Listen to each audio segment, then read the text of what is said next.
Hey guys, welcome back to the channel. Chris here, CG Aviator with the Cowan Simulations 500E from Microsoft Flight Sim.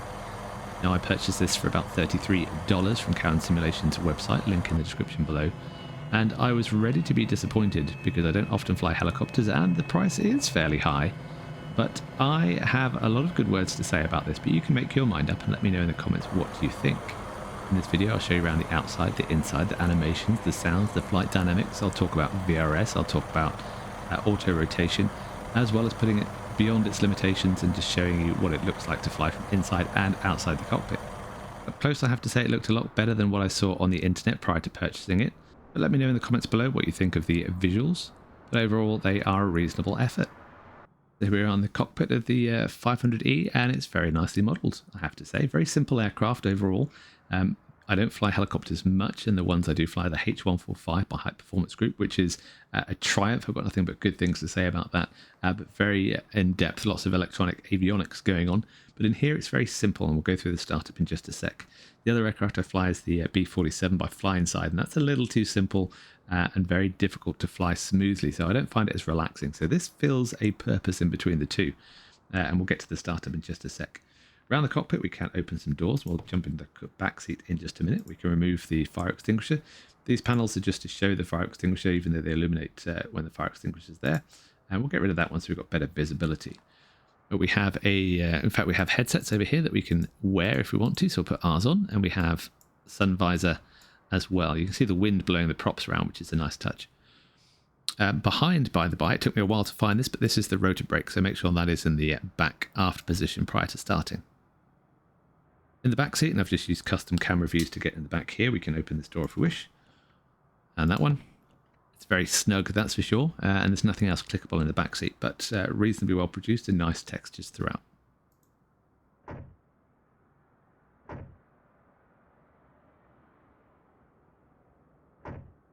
This helicopter comes with a checklist, not so much a flight manual, but a checklist to get yourself started. And as long as you know your way around the cockpit, it's fairly simple to start. So I've already mentioned the rotor brake that's behind you. We've got anti-torque pedals, and apologies if I call them rudder pedals, but I'll get that out of the way because I'm usually a fixed-wing pilot. You've got your collective and your cyclic, which are nicely modelled for both seats. And let's have a look around the instrument panel. There's the basic instrument panel. You've got your six-pack, all the usual helicopter instrumentation. We'll go ahead and throw the battery on so the avionics can start. We've got lighting switches that aren't labelled, but you can switch lights on as you wish. I'll put the position light on. The fuel valve needs to be in the forwards in position, and the keys need to be forwards for the start. Standard Garmin stuff, you've got transponder as well. Circuit breakers appear to pop. I'm not sure, and I haven't tested to see if they're actually, in fact, they are functional. So circuit breakers functional. Of course, the anti-torque pedals, again, if I haven't already mentioned, I'll probably call them rudders before the end of the video. And we've got the pull to cage in terms of the attitude indicator. We can prime the engine. Start pump, I think it's 5 seconds for cold, 2 seconds for warm. Not sure if that makes a difference to the start cycle. And that is off. The start button is on the collective. It's on the far side, so like a finger press. But you can click it through the collective. So let's try it now. There we go. And then as soon as that rotates, I'm going to select the throttle to the idle position. There's a whole lot of sequence you can go through in terms of checking the RPM and the torque, etc. Let's have a look from the outside.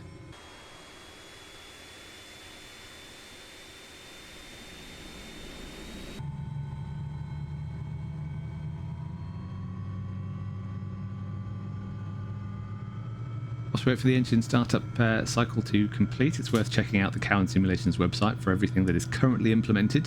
There are a few animations that's work in progress, and some of it is a little bit early access, if I can say that, but check out what's available on the website, and I'll link it down below. Okay, with the engine up and running, we'll check on the anti-coals, pitot heat, we'll go for anti-ice, utility power, we'll leave the lights off, generator can come on, that removes everything from the caution warning panel. The test of course works if you want to check it, and we'll put the throttle to full power.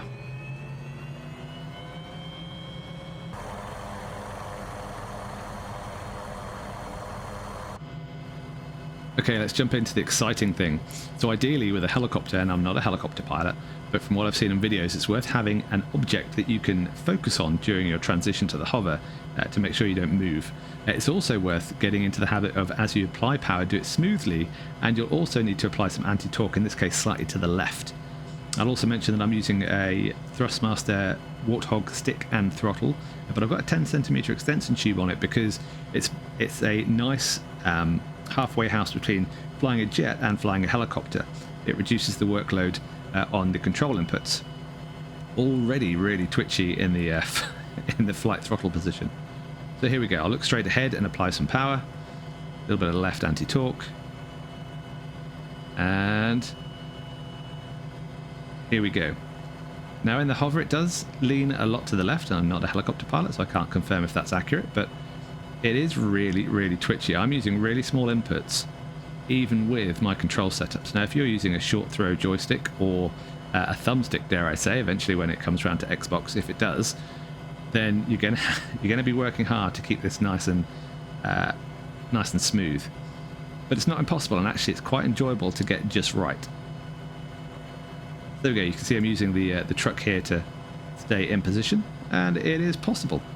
In fact, what I've not done is uncaged my attitude indicator. There we go. Okay, so there's the hover. Let's see what this thing does in forward flight.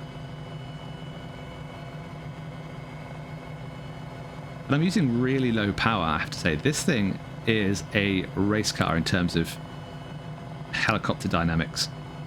We've got a torque gauge. If you look in the center of the instrument panel, you can see the torque going up.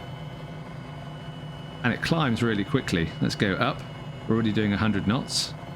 The vertical speed indicator, by the way, it displays in hundreds of feet, so we're well above 3,000 feet a minute here and climbing. So I don't know if that's accurate. It feels like a little aircraft like this shouldn't be quite so dynamic, but that's my perception, and you can work with it. It's not a problem. Just have to reduce the power that you use. Or collective, should I say. Got to watch my terms here. Okay, now that we're up here, let's do some auto rotation. So you can switch the engine off and it works just the same, but what I'll do is I'll select the throttle to idle, ditch the collective, pitch nose down, get some forward flight on, aim for a landing spot. Now again, I'm not a professional helicopter pilot, so correct me if I'm wrong, but it has plenty of momentum in the rotor blades that I can take my time in finding a landing spot. Somewhat. You can hear the rotor RPM changing. There's collective going up. Come on. Come on. Come on.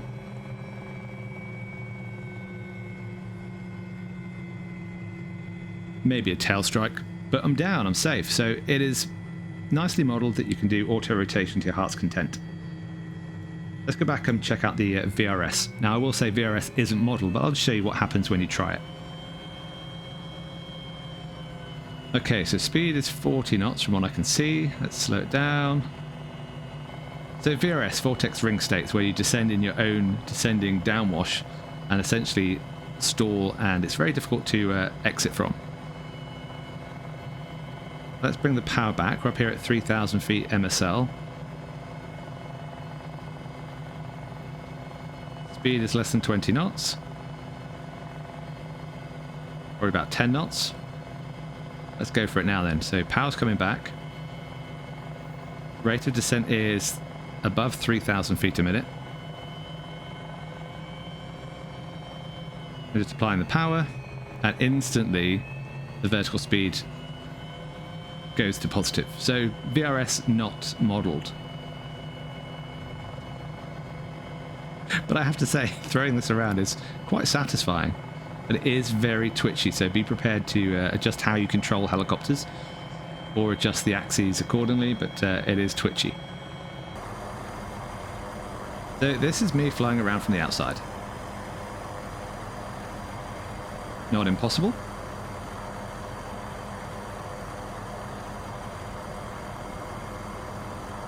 We're going to be going for that bridge in a minute. But helicopters are tricky to control at the best of times, but from outside, even more so.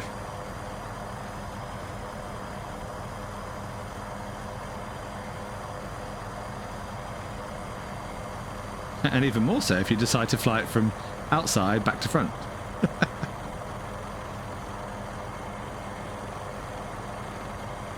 Now, I haven't figured out the trim in this helicopter, so I'm having to keep my forward input on the cyclic controls constant. And if I release them, whoop, it pitches up a lot.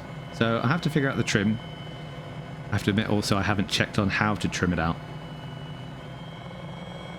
Okay, now we're going for a loop. And not just any loop, we're going to loop ourselves around this bridge.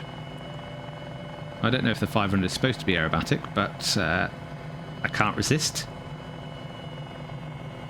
Oh, it's difficult to get my attitude over the top. Good amount of pull. Am I going to bottom out? We made it. Just. It'll do.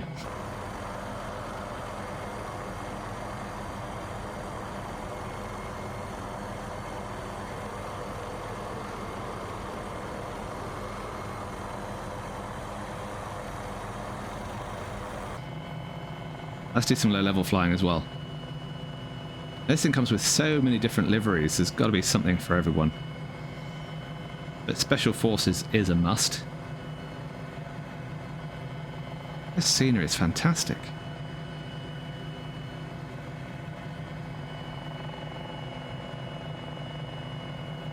Okay, well I think I've covered everything you probably want to know about this aircraft. We've done a bit of startup, a little bit of outside-inside viewing, a little bit of animations.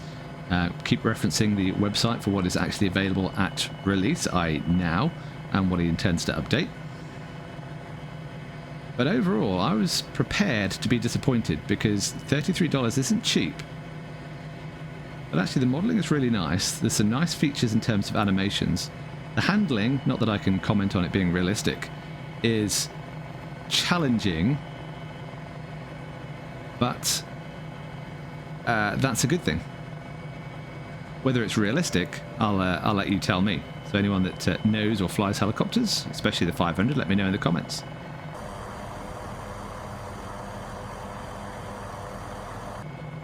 Okay, let's see if we can land this thing. Now, I can land it okay, but I'm not very good at finding a spot and nailing it each time.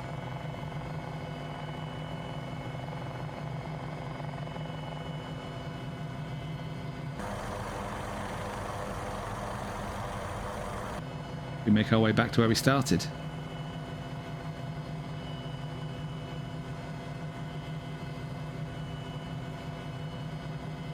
That's close enough.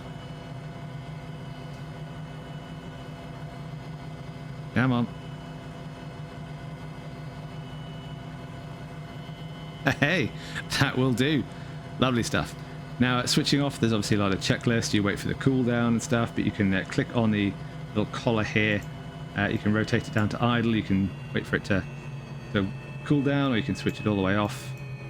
From SAR, you can switch the ignition off. You can pull the fuel stop. It's winding down, and when it's below 55, I think it is, in terms of RPM, then we can go rotor brake. Not sure if that's correct, but I'm going to do it now.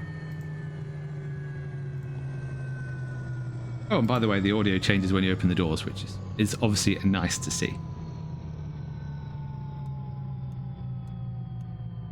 Right, don't read anything into my checklist for shutdown, but there you go. It's a nice helicopter. I like it, and I'm actually really glad I got it. So thanks for watching. If it was good, hit that subscribe button, hit the like button. I'll see you next time.